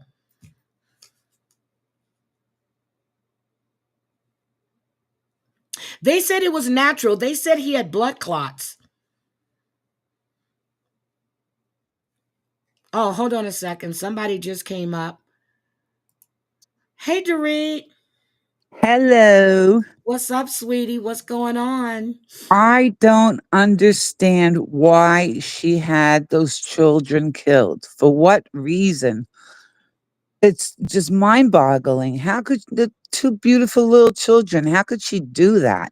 Dorit, did you miss that? She didn't kill them. Tylee killed the little brother, and then she felt bad. She killed herself. That's what Lori says. It's ridiculous. She thought she was this extraterrestrial being, that she was holier, and that she and Chad were, well, she dropped. She dropped. But that's what she thought. In order for them to be together, they had to get rid of their excess baggage. Pure evil. You took out your kid's mother, you took out your daughter and your adoptive son to be with that piece of shit. I know well, that's what the autopsy said. I thought maybe he could have poisoned himself, because 2 days before he died, he told her about a bag of money that was in the closet. That's really suspicious to me as well. But they did an autopsy on him. It would have been nice if they would have found out that he was poisoned. I shouldn't have said it would be nice, but it would be, if they found out that he was poisoned. Again, I still can't get over, they didn't. How many husbands go to the police and tell the police they are scared for their lives? How many husbands do that? And no one took him seriously. They didn't think there was anything of it. And every time you see that video of Charles Vallow, and then when I see him laying on that floor, are you kidding me? You dropped the ball. And the reason why she was moving a lot, I'm thinking the reason she was moving a lot is because she didn't want to be caught. Now, hold on a second. Let me just show you this one. I'm going to show you this one, and then I'm going to the store. I don't know what I want to cook today, but I know I want to cook something. But I don't know what it is. And I made succotash the other day, and it's all gone. That shit was so good. I don't want to make it again. We just moved in here. Gotcha. How long have you guys lived here? Sorry? How long have you lived here? Like 3 weeks. Oh, geez. This is the video after she dropped JJ off at school. She comes back. Cops are there. Charles is in the house, deceased. And yeah, okay. That's why the neighbor stuff was. Gotcha. Like, hi, neighbor, sorry. Look, she's worried about her neighbors. That's the video. She's worried about her neighbors. I know it's snowing. This morning, we're being a voice for before the cameras were turned on. Vallow briefly appeared in a Phoenix courtroom on Tuesday, but she left when a defense motion to remove the cameras was denied. So that was the video I was looking for, but it's a longer video and I can't find it.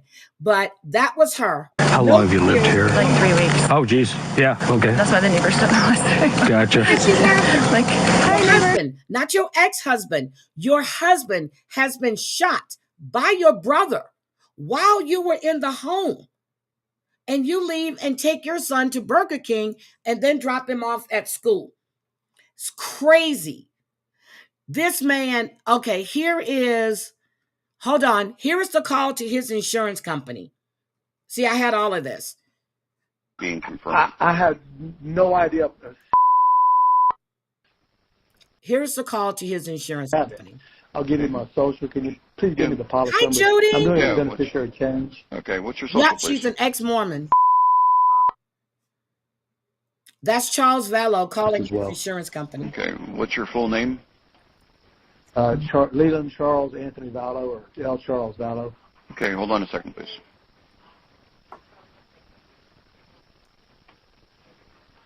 Okay, verify your date of birth. Address, your old address. Mm-hmm.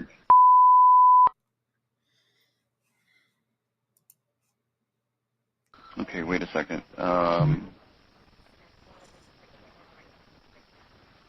You said, what's the house number again? 3688. No, that's not what I have as a previous address. Okay, the J Place? No. I don't know what you Yeah. have. I have to authenticate the call. We're in Hawaii? We were in Hawaii. Was this one in Hawaii? Okay. This is in Texas, so all I can tell you. 78746. Okay. Now, what is your password? Because I have a password. I don't have a password. Okay. It's telling me that I need to authenticate a password, sir. I don't have a password. I'm just changing my beneficiary. Okay. Hold on a second, please. He wants to change his beneficiary. He's got to go through all of this. This man knew Lori was not playing. Mm-mm. It says that somebody you put in a password here, sir. So Nope. I can't proceed without the password being confirmed. I had no idea. No. No. I don't know what I don't ever remember setting up a password ever. Okay. And I'm the agent and the insured. Exactly. Yeah, I would still need to verify that password no matter who you are because we have to go ahead and... I don't have a password. How do I get a new password when I never set up one? Can you please tell me that? I know you're doing your job. This is just frustrating for me. I need to change the beneficiary. How do I do it when I don't have a password? I've never set up one. I don't know how else to do one. What do I do? All I need is my policy number. Okay. I can't send you anything until I actually get that verified. So you can. So I can't do anything with my policy. I could die today. You would give anybody the money because I don't have a password. Well, no, that's not... Tell me what to do to get this done. Okay. Hold on 1 second for me, okay? Thank you. Thanks. He sounds frustrated because he's trying to take care of his business. All right. Thanks a lot for holding. I do appreciate your time. So this is the best I can do. And I'm sorry because send him a link. A lot of people are in a meeting. I was trying to get you to somebody. So I'm going to mail a beneficiary form out, okay? And then you'll get that. Is there anything else? Which address are you mailing it to? Well, we can't change anything right now because you know. You have 3300 BK Road, Suite 650. That's the address that we authenticated you partially with, right? Okay. And when did I set up a password? Well, that was recent. It looks like you never on my did note it. here. I mean, how recent? That was Lori. It looks like 6 months, 2 years? 2/20. No, February 20th.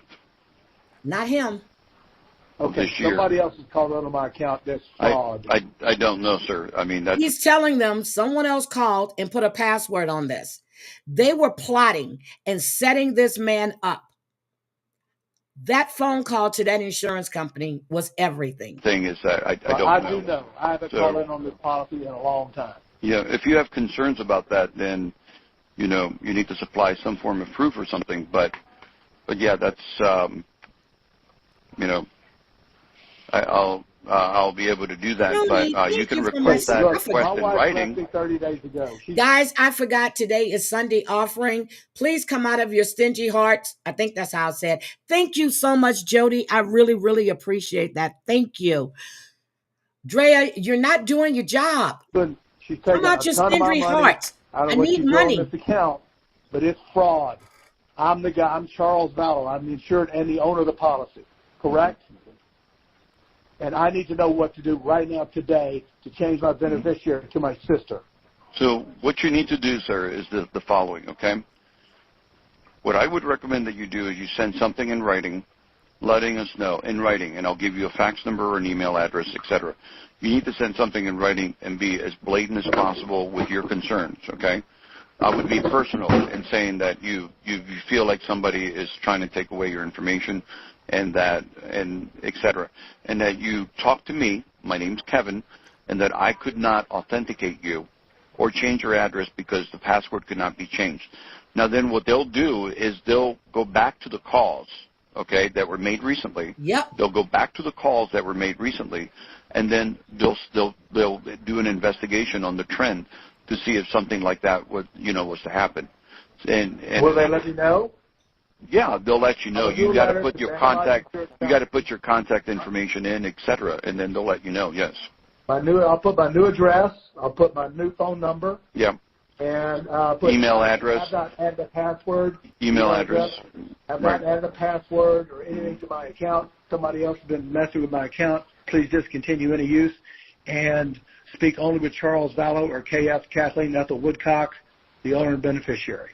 And then, like that? Right. And then you want to mention my name, but you spoke to Kevin, and he could not authenticate me. What's your last name, Kevin? Della Rosa, DELAROSA. Could not authenticate password. I'm sorry? Okay, I put on there that Kevin Della Rosa could not authenticate password. Yeah, password. That was listed on the account. And you're requesting to have an investigation done because you feel like somebody is trying, if somebody, you have to be personal. You have to say, I think you just used the word your ex-wife or your wife is trying to take away, and you say a brief synopsis that, she's taking your money. Investigation done. Yeah, because you fear your wife is trying to. I thought password was authorized in this account, and I did not do it. Yeah, but don't just leave it like that because, you just told me that it was your wife. If you feel like that's something personal, then you need to say that so that we can go ahead and put this under investigation and review. That. Thank you. People will go back and call and review calls that were made before to see what happened.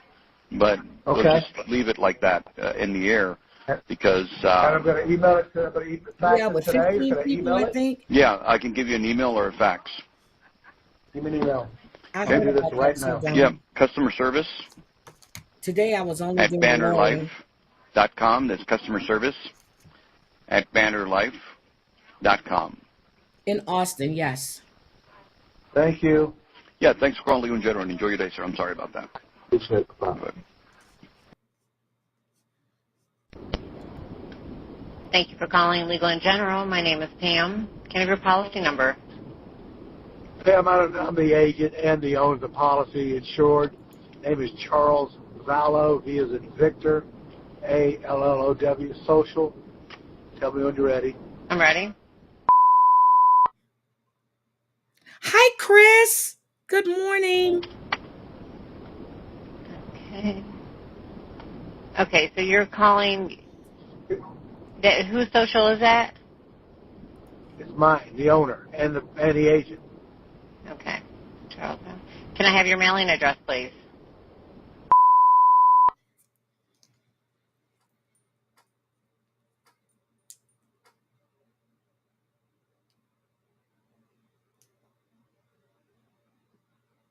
Let me just check.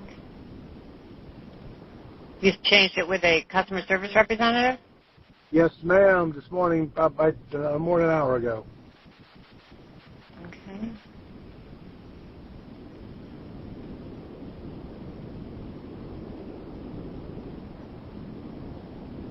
Always happy.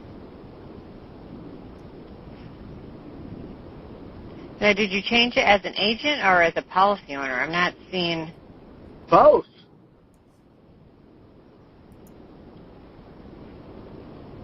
Do you know who you spoke to? I didn't write it down, ma'am. I realized I had to. Usually when I call, you guys take care of it. Yeah, I'm sorry. I'm just trying to see if that was passed. He spoke to Kevin Della Rosa is who he spoke to. Kevin Della Rosa. Hi, Sherry. Well, here's my question. We'll go back to that, the address. Okay. I got on my banking statement, it says stop payment reviewed, item paid, Banner Life, 50750. Why would a stop payment be put on that? Who did that? Okay. No, stop payment on...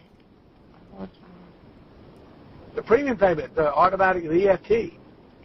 It's set to draft. It just drafted on February 15th. It's going to draft again on March 15th.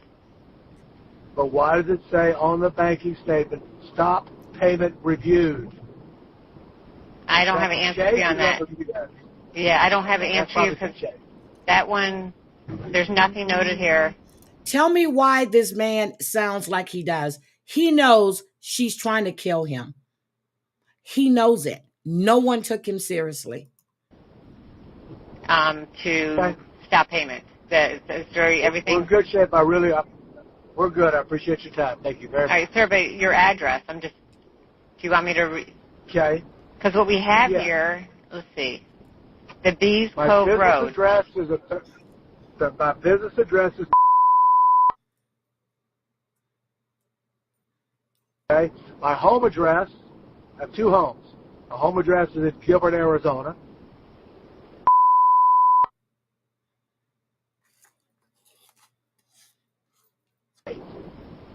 Okay, so all correspondence are going to go to the 3300 B Cove Road. If I change it, all yours as an agent will go to that address too. That's fine. I still get mail in both places. Okay. All right. You're all good then. Okay. All right. Thank you. Thank you very much. I've got. Is there any kind of identity lock or something I can put on my anybody that calls in on my policy so I can? I'm changing the insured to my sister for my special needs son as administrator.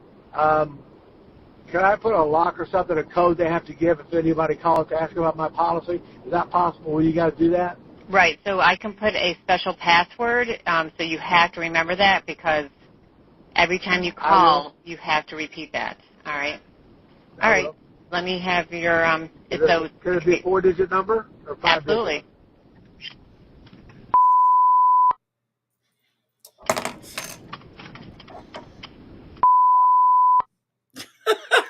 Y'all are threatening people. You give no information to anyone that doesn't have that password.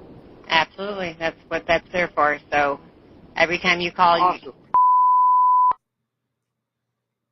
Thank you. Okay. You have a great day. Thank you. Thank you for your help. Bye-bye. Bye. Third call. Thank you for calling Legal and General America. This is Lakshmi speaking. May I have your policy number, please? You keep getting different people. I hope you remember who you talked to. The last person was Wendy. I don't have a policy number. I'm the policy owner. I'm the agent and policy owner. Okay. I give my socials for. Damn, Jody. Jody feisty this morning. I'm speaking to Mr. Charles Vallow. That's just me. Just can you email me a beneficiary change form, please? And tell me who the beneficiaries are on the policy now. Okay, let me pull the policy first. Hold on for a few seconds.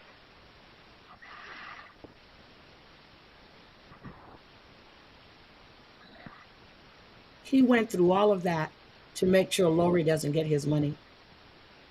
So the primary beneficiary, can I also verify your address? Pardon me? Can I verify your address? See, she asked for his policy number, and he did give the policy number the first time, Amber. I was listening to that. That doesn't sound like him. That didn't sound like him. And you're absolutely, I was listening. I'm like, what wait a was minute. Your previous address? Queen Creek, Arizona, 85142. We have your Austin address still.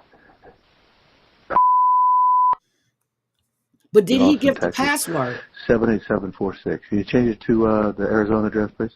Okay.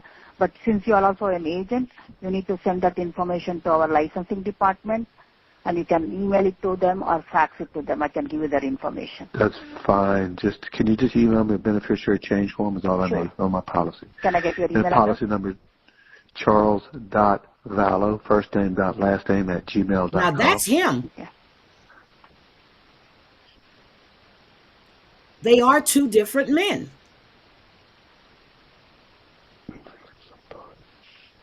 And sound like this one is whispering to somebody. Listen to this. Yeah. I want you to listen to him whispering to somebody.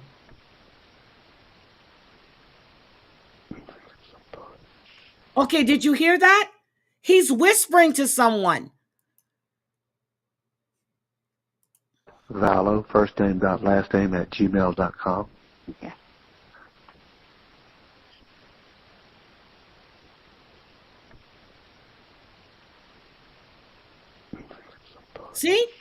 whispering. Okay, I just emailed you the form. You should be receiving that in a few seconds. Sure.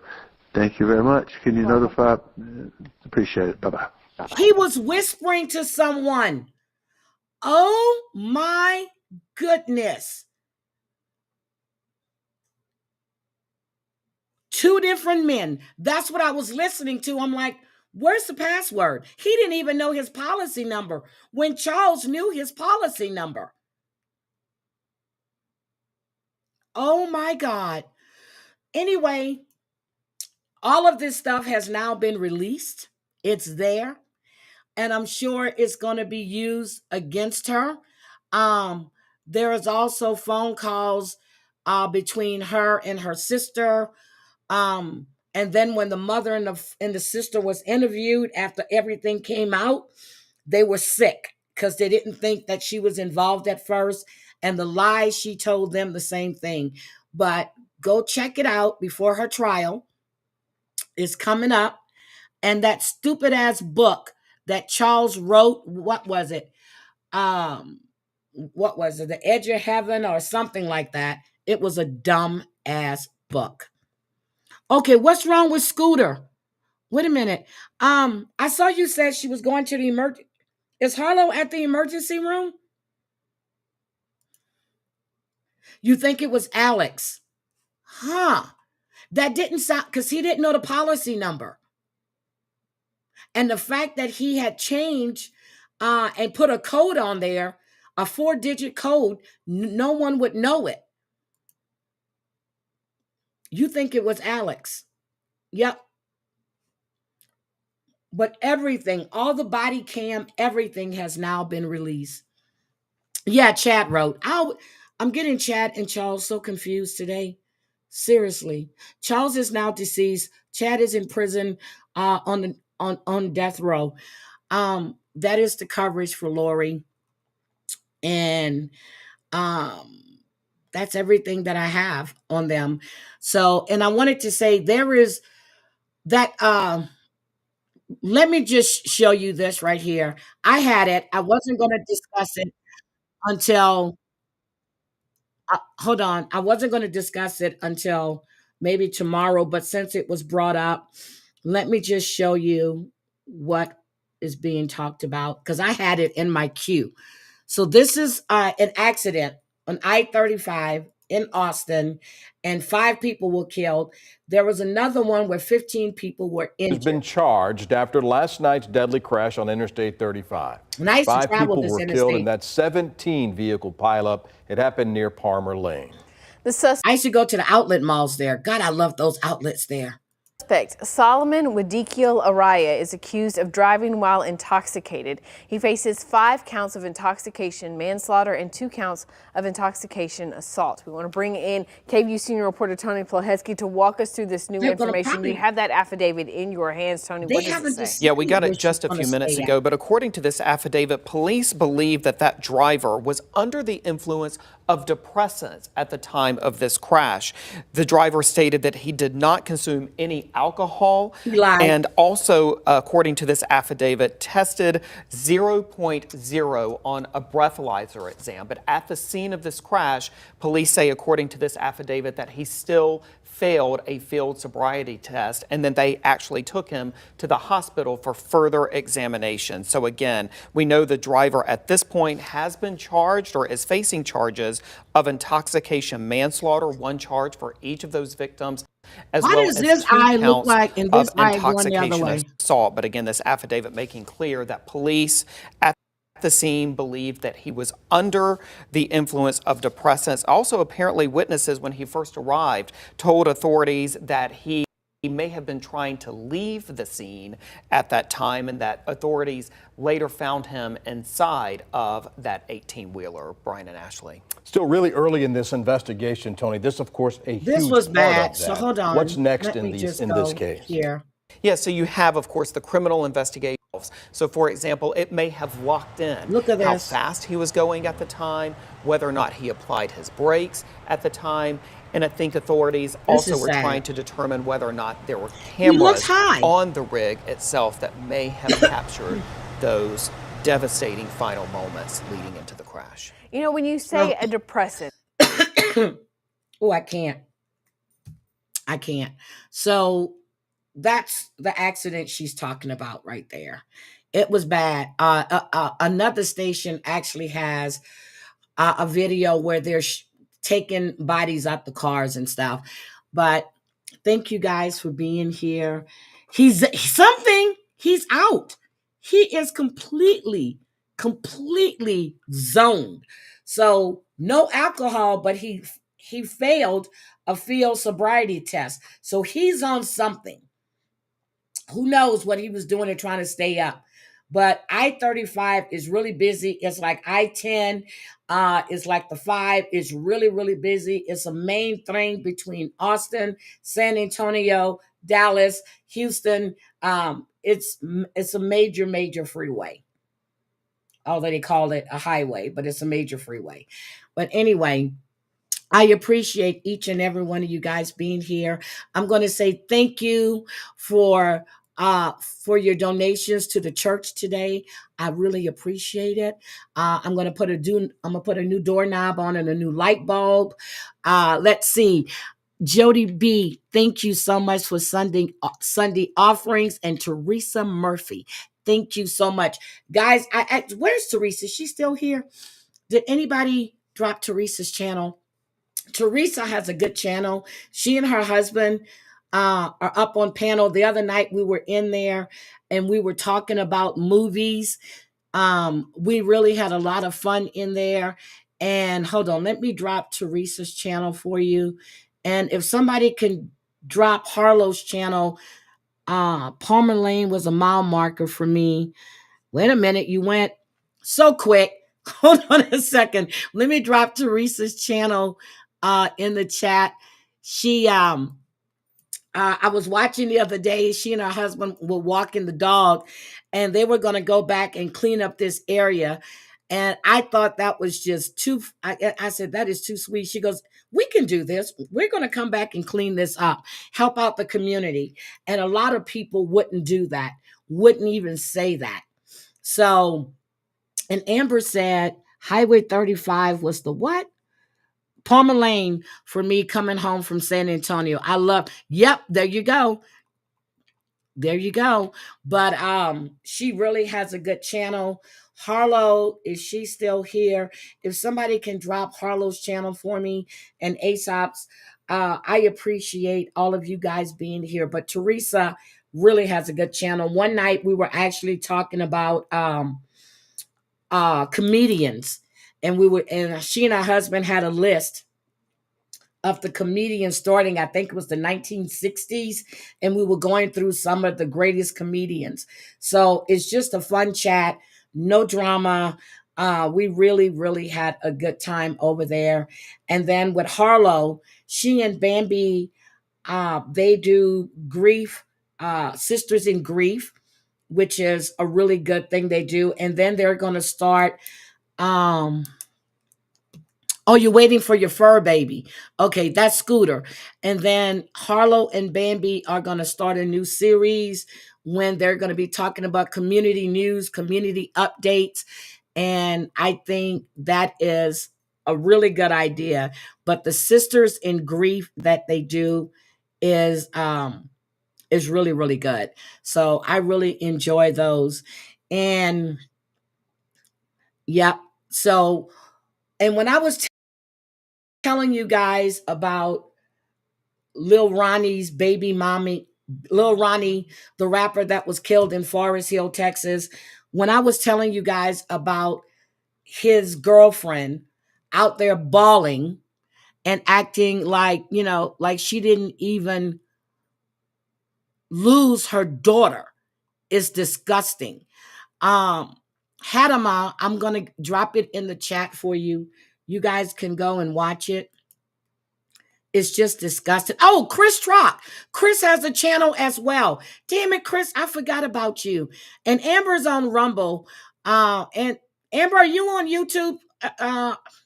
Again, Amber, hold on. Let me grab Chris Trock while I'm here.